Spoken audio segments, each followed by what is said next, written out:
Now, jumping into my other review, if you've been following my Twitter account, I usually post stuff about what I've been watching, so you knew this one was coming up. I recently watched my new 4K disc of Black Panther, Wakanda Forever. Great movie that came out at the end of last year. When did that come? Actually, there was some news recently that I got on Twitter about that. I'm going to see if I can pull that up here. That I had retweeted there. See if it's on my Twitter account. It was about how much money this movie had made. And this is based off of from the trade that posted this. And it's in the tweet. So they're saying we're going based on reliable sources. And where is it? Yeah, all I got is pictures of my cat here. Here it is. Geekly Covered posted this. Oh, it was from Deadline. Yes, it was an article I read in Deadline. And they were saying that according to their sources, Black Panther claws way to number 5 in Deadline's 2022 Most Valuable Blockbuster Tournament. Okay, so for number 5, they came up with this movie as making a net profit of $259 million. Based off a box off, what was the budget for this? It had a $200 million budget. And this is based on their sources. I don't know if this is true. Because in total, it made at the box office gross $859 million worldwide box office. Not as good as the first one, but kind of hard for them to be as good as the first one and make as much money when you lost your star, Chadwick Boseman. Unfortunately, he passed away, and also they decided not to recast, so that means you lost your star, so you have to pass the mantle of Black Panther on to someone else. Just like they passed the mantle of Captain America from Steve Rogers, Captain America, now it's Sam Wilson as Captain America, also the Falcon. So I reviewed this. What should I start with? I'll start out with the things I didn't like about this, or the errors on my mistake. Overall, though, I had a fun time with this movie, and I definitely recommend checking it out. If you never saw the first Black Panther, you can still just jump right into this one. So first things I didn't like about this has got a 2-hour and 41-minute runtime. I'm like, guys, you're just doing too much. You gotta cut stuff out. At the beginning, they start off, I think how they handled the death of Chadwick Boseman in this movie, really well done. Now, at the beginning, Shuri's trying to recreate a synthetic herb for T'Challa. Now, spoilers, because this is a spoiler review. At the end of the previous movie, he had a herb, and he took it and he got his powers back, and he was fighting Killmonger. And Killmonger had destroyed all the plants before, so that's why she has to recreate a synthetic one. But he already had one of those herbs. Does he have to have another one? Or, I don't know, does it wear out? Or was he just injured? And they didn't really get into that. I think maybe they left that obscure on purpose, but that kind of bothered me a little bit. Then it goes into, there's this UN, I'm guessing it's the UN. It's some kind of governing body which contains representatives from multiple countries. So probably maybe a security council at the UN. And one of the members there, not the lady from France, but the other guy, his name tag for his country, I think it's backwards, and it says, maybe I'll put up a picture. It says Etats Unis. And even if that's backward, that would say Sinu State. Anyway, did anyone else notice that? There seemed to be some kind of an error there. Now, in all the fights, there's no blood in the fights, even though they're fighting with spears and laser knives. There's no blood at all. Even when she spears someone, there's no blood. So that was, I know it's made for a younger crowd, but if you're fighting with spears and laser knives, you'd think you'd see some blood. The water splashing controls when they're going back to Wakanda and they're coming to the river entrance, the guys pull out and they're doing these water splashes. I'm like, what is this? I didn't care for that. Uh, I miss seeing Daniel Kaluuya in this. I know he didn't come back for this movie because he wasn't really given anything to do, and I think the actor who plays his dad in this is there. You see him around the council. I understand why he didn't come back. Instead, he wanted to go and star in Nope, but bring him back and give him more to do. The campfire scene is way too dark. So I just reviewed Captain Marvel before this, and that was another thing. That movie was way too dark in the movies than when I watched it on Disney Plus a few years back. Even watching the 4K copy of this, it's way too dark and you can barely see anything. I think they're having some problems with lighting over there at Marvel Studios. Maybe whoever's in charge of lighting have a conversation with them over there and be like, what are you doing? Burning their funeral garments. Well, that was an interesting tradition, but I didn't agree with that. If I'm not gonna burn a suit after I go to a funeral. I don't have money to buy new suits all the time, so I just thought, in terms of practicality, that's not a very good practice. I know they're royalty, but who can afford to do that? Now, I really like the introduction of Namor, as they call him in this movie, but every time he's on screen and you see his little ankle pigeon wings, oh man, that looks just ridiculous. It's 100% comic accurate, but it still looks ridiculous. So, I don't know, maybe if they had done something else. Oh well. Everett Ross doesn't need to be in this movie. All the scenes with Everett Ross, they could have just cut them out. They didn't need to have him find Shuri's Kimoyo beads. They didn't need to have that. And so, yeah, all that could have been cut out just to cut and put Everett Ross in another movie. Shuri and Okoye blending in on campus? Nah, I don't think so. They stood out like sore thumbs. Dark Garage and chase scene. Yeah, so Riri takes them back to a garage which is way too dark, and there's chase scenes which are also too dark. Gotta do better with the lighting. Riri destroying the drone. I mean, is she gonna fly up to that altitude where she needs a breathing mask and oxygen tank, and she's gonna be able to take out this drone? I mean, there's gonna be some consequences for that. She's gonna get back to the U.S. and probably get arrested for destroying like a $10 million drone. Who knows? Okoye's fight with the Talocans. Too many cuts. They're cutting each other up, and once again, no blood. Ross pocketing Shuri's Kimoyo beads. That was clearly a setup. I mean, there's all kinds of cops there. They would have found them. Sticking the spears into the ground. They're always doing that. I mean, Wakanda would have a lot of like spear marks in the ground because she does it in the throne room. She does it during the chase. I mean, she just no respect for roads or walkways there. Nakia searching for Namor. Then they find the signal from the earrings. Why didn't you just do that in the beginning? They could have cut out all that crap, especially when you got a 2 hour and 41 minute runtime. It's too long. What was the blue rock plant? I'm assuming that the blue rock is vibranium, and so a plant grew out of it and they ate it. Was it a special plant? Was it an alien plant? Was it like those blue plants that we saw in Guardians Volume 2? I don't know. Namor's green trunks. Dead on comic accurate, still looks ridiculous. Just give him a full suit. He's had suits before. Why does the deep sea suit still work that he put Shuri into to take to Talocan? Would that still work? Is Wakanda an international superpower? Yeah, they make mention about that. I mean, they're the most advanced technological society on the planet, but are they really a superpower? That doesn't mean they can go around invading other countries. And can they defeat other countries even if they're using conventional weapons or just modern weapons that we have without vibranium? I don't know. Namor talking to the dying servant. Didn't really need that. Not enough M'Baku. We do see more of him, but I think they should have used M'Baku a lot more.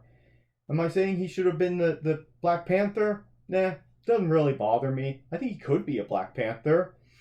Uh, Death of Queen Ramonda. They really need that?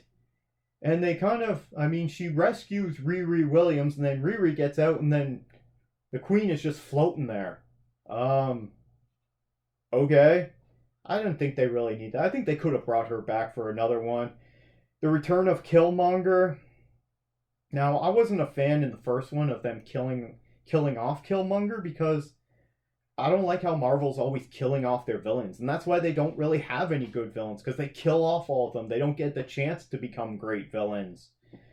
So, bringing him back, why do they need to do this? It was just kind of because people liked that character. I mean, people like Michael B. Jordan, and they liked him as Killmonger in the first one, but having him come back on the ancestral plane, would have been better if she had saw her mother. Or her, well, they couldn't have done her brother. They could have done her father, I guess. They could have brought back John Canis, I think is his name.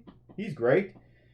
Lighting difference between cuts. Yeah, there was a lot of scenes where two characters were talking and it would cut from one to the other and the lighting would be completely different. I'm like, once again, they got lighting problems over there at Marvel Studios. Flashbacks at the end of the battle were unnecessary. The end of the battle. Which battle? Oh yeah, she was having flashbacks to her brother. Was it to her brother? I know they had flashbacks to her brother, which was old scenes of Chadwick Boseman there at the end of the movie with the fire and everything that they had on the beach.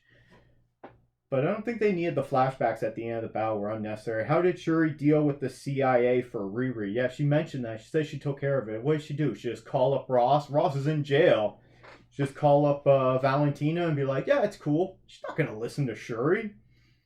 The ending waterfall scene. Yeah. Why do we keep going back there?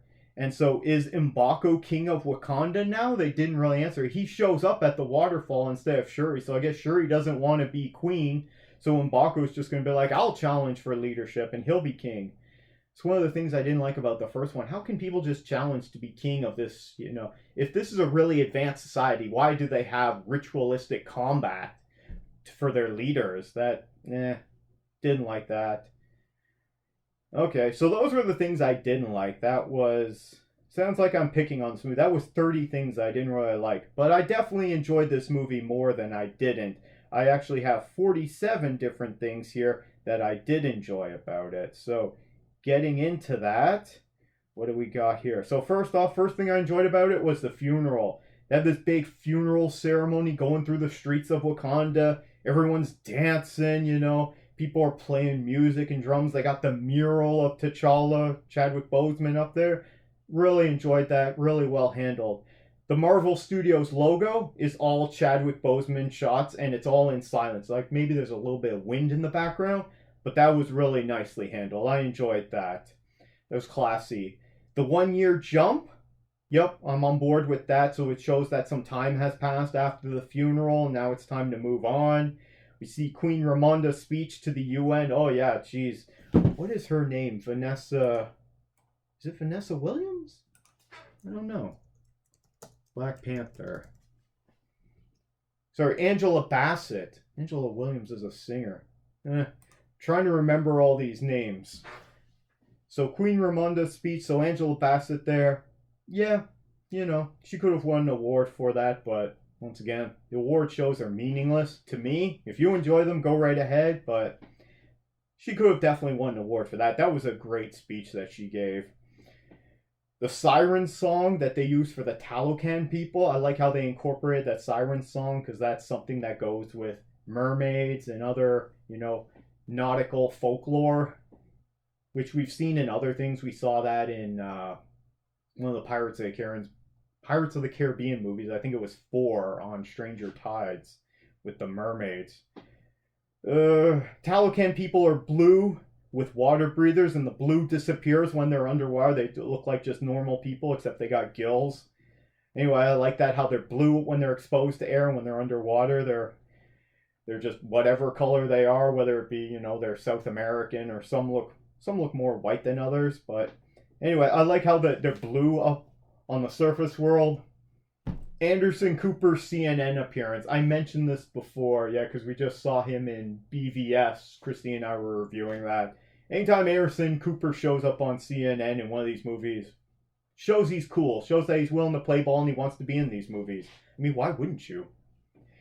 The Queen's remark on AI intelligence taking over, yeah, when she's talking to Shuri in the labs, like, one day these things are going to take over. Is it going to take over and kill us all? The Night Angel's armor. Oh man, I can't believe we got that. The two Night Angels and Shuri built the armor. One, that armor and that look, that is dead on comic accurate.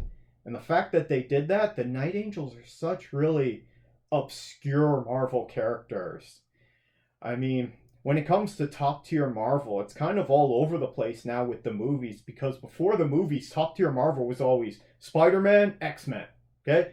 Not necessarily in that order, but it was always Spider-Man and X-Men. But now with the MCU, it's like Iron Man, Captain America, Avengers. I mean, those were not books that sold very well in terms of the comics, and still don't. I mean, mostly people are buying, yeah, Spider-Man, X-Men, and individual X-Men stuff like Wolverine, Deadpool, that kind of stuff. So the fact that we got the Night Angels in it, live on screen, and they actually did a decent job with it, great. I'd watch a Disney Plus series of the Night Angels. We see more of Wakandan society as well as more of the city. Very different from society. Well, here in Canada, definitely. Anyway, it's got a great look to it. Shuri explaining away her mother's religious vision with science, because her mother says she has a vision that helps her move on from her son's death. Of course, Shuri would explain that away with science. And by the way, Letitia Wright does a great job as Shuri in these movies. Namor's threat to the Queen, that was like, yeah, don't mess with me. And when M'Baku shows up at the council meeting, at the Wakandan council meeting, and Okoye is kind of mouthing off, and he's like, you bald-headed demon. Great remark. I'll laugh. Every time I hear that, I laugh out loud. Bald-headed demon. That's exactly what he should call her. We get the return of the Wakandan counselor with the plate in his mouth. If I can, I'm going to put a picture up on the screen. We still don't know. How did this guy get that plate in his mouth? What's it for? He talks a little bit differently, but is it to help him with eating? Does it hinder him eating? I don't know. I've got lots of questions on this guy. I want to know more about this guy with the plate in his lip. M'Baku calls out the whole council for the Killmonger fiasco. Yeah, I didn't like that. And he's like, why did you let this guy take over? You know, that was really dumb for a society to do that. Maybe they should get rid of that ritual there. Okoye hates the Midnight Angel armor. Yep, I enjoyed that. She's like, oh, this looks terrible. Okay? And she doesn't like anything that isn't a spear, a weapon that isn't a spear. We get the return of director Valentina Allegra de Fontaine, played by Julia Louis-Dreyfus. She's back. She appeared in, what'd she appear in? She was in, I think she was at the end of Black Widow, but the first time we saw her was in Falcon and the Winter Soldier. Okay? Once again, you can just jump right in this movie. You don't need to have watched any of those movies. That's the brilliance of these movies. If you want to go back and find out about it, so that's building up to the new Thunderbolts movie that we're going to get. Not this year, maybe next year. I'm looking forward to that, especially with Red Guardian and Elena in that. Taskmaster. Probably going to get Zemo. Hopefully we get Zemo. Okay, the whole introduction of Riri Williams in this film. I don't know the actress's name, but I think she did a really good look. Really did good job of that. I'm not so much into the look because she's got the cornrows going back there. Where is her name? Riri. Dominique Thorne. I think she did a great job introducing Riri Williams, and I'm interested to see her. She plays a character that is called Ironheart. Essentially, just a new. It's like a derivative of Iron Man, but very different in origin. So, looking forward to seeing more of her. And we're getting a Ironheart Disney Plus series, I believe, coming in the next couple of years. We get. Well, hold on. So we got that. Okoye likes Riri Williams, and they mess with her. Oh yeah, when they're getting her from her dorm, she's trying to escape. out the bathroom, and then Okoye comes out, and she's throwing stuff at her, and she's like, I like her. And then they mess with her. It's like, but don't worry about this guy from the ocean who's going to come and kill you, and he's got all these superpowers. You got this. That was great. We get Okoye's badass driving, and yeah, and she does the spear. She destroys the road. Queen Ramonda yelling at the council and Okoye because her daughter's lost after she lost her son a year before that, and her husband a few years before that. Man, she's giving... Yeah, she has got a right to be mad. What's next? Lupita Nyong'o returns as Nakia. She's great in these movies. She's not exactly given that much to do, but what she's given to do, she's killing it. Always great to see her back. Riri's comment about that's some supervillain shit right there. What's that? Oh yeah, Shuri and Riri are kidnapped by Namor and the Talokans. And what happens is they give her a new robe to wear for Shuri to put on, because she's just wearing, civilian, because they were infiltrating that the college campus in the U.S. And she's like, don't do that. That's some supervillain shit right there. That was funny, because then you put you in a cult. We got the Aztec story and using that culture for inspiration for Talocan, because they already did Atlantis in Aquaman, which was great, by the way, and this is very different from it. I enjoyed it, though. We get Namor is a mutant, so they acknowledge that. That's true from the comics. He is a mutant, so we're starting to get into the mutants there. We saw that with Namor and with Ms. Marvel, Kamala Khan in the Ms. Marvel series. If you didn't see them, I'll let you know. If you want, you can always go back and watch them. The journey through Talocan. So they put Shuri into that deep water suit, which shouldn't work. But anyway, they take her through Talocan. That was really interesting and fun. I enjoyed that. They got this. So Nakia has a Wakandan speeder bike. It floats. It's a Wakandan version of a speeder bike from Star Wars, but it can go underwater as well. What do we got here? Ramonda has to meet up with Namor because she's distracting him, and she don't take any crap from him. Like, they're just back and forth, and then it just cuts, and it goes back to Shuri and Riri there. But she didn't take any crap from him. She just stood right up to him. Great job by Angela Bassett there. The Wakandan beaming technology. Not so much a teleporter, but it just sucks you up. Yeah, that's great technology. Namor addressing Talocan when they're going to go to war with Wakanda. Enjoyed that. Flooding the Wakandan capital city. I don't know if they flooded it completely, but that is a reference to the comics as well, because they did flood it at one point and destroyed their Wakanda. The water bombs. Yeah, I really enjoyed the water bombs. That's a good idea. I like those.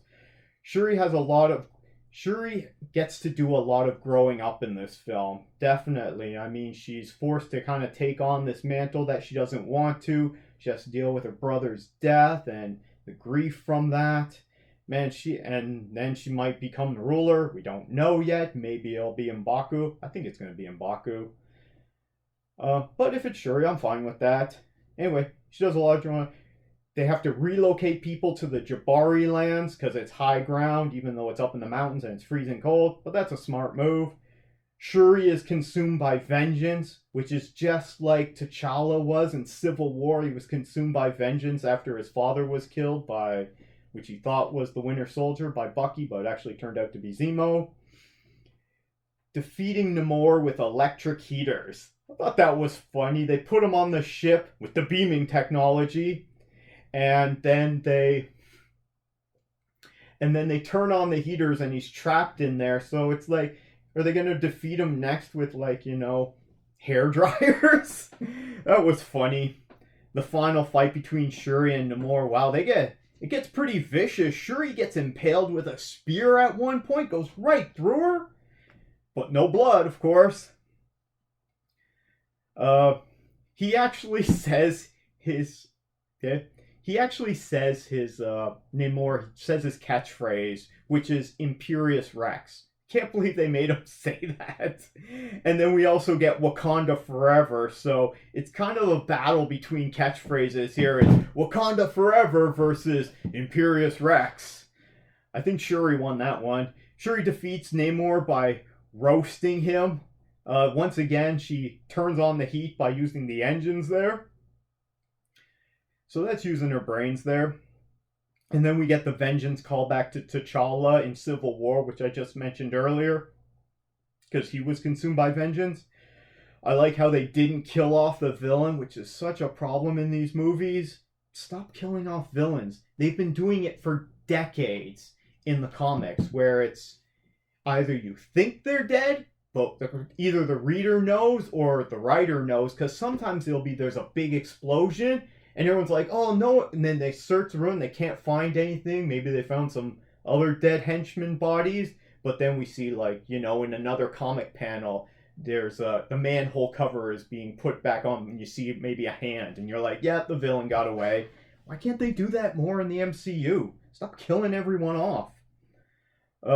So Namor lives. I'm really happy about that, so he can come back, because he's never really a hero, and he's never really a villain. He's just out for himself, and a lot of times he ends up pissing people off and being on the side of a villain, but he has help as well. So Wakanda and Talokan are now unfriendly allies, which is sort of what Namor wanted at the beginning, except he wanted Wakanda to fight for them, but now they're uneasy allies, unfriendly, I would say, because they both have vibranium and they're both very advanced. But the final scene with Shuri and Nakia in Haiti, yeah, I enjoyed that. And then you get the remembering T'Challa, and now we see T'Challa's secret love child. So we got that, and then they dedicated at the end. They put dedicated to Chadwick Boseman. Another classy touch there by the filmmakers. So overall, even though this is a 2-hour and 41-minute movie, I give it best movie ever. If you haven't seen Black Panther: Wakanda Forever, check it out. It's on should be on Disney Plus now. And if you don't have Disney Plus, rent it. Okay, just rent the digital copy. It's good. You don't have to have seen the first one. If you did, you'll get more out of it. But the brilliance of all these movies, whether it be you're jumping into Black Panther: Wakanda Forever or Captain Marvel, you can just jump right into all these movies, and you just pick up and you're able to follow along, and you find out these characters, and then there's this whole back history if you want to go back. And if you don't want to, don't. I mean, they've made a lot of movies, but for the most part, you can just jump into pretty much all of them. So that's my thoughts on Black Panther: Wakanda Forever from last year. What are your thoughts on this? Let me know down in the comments below.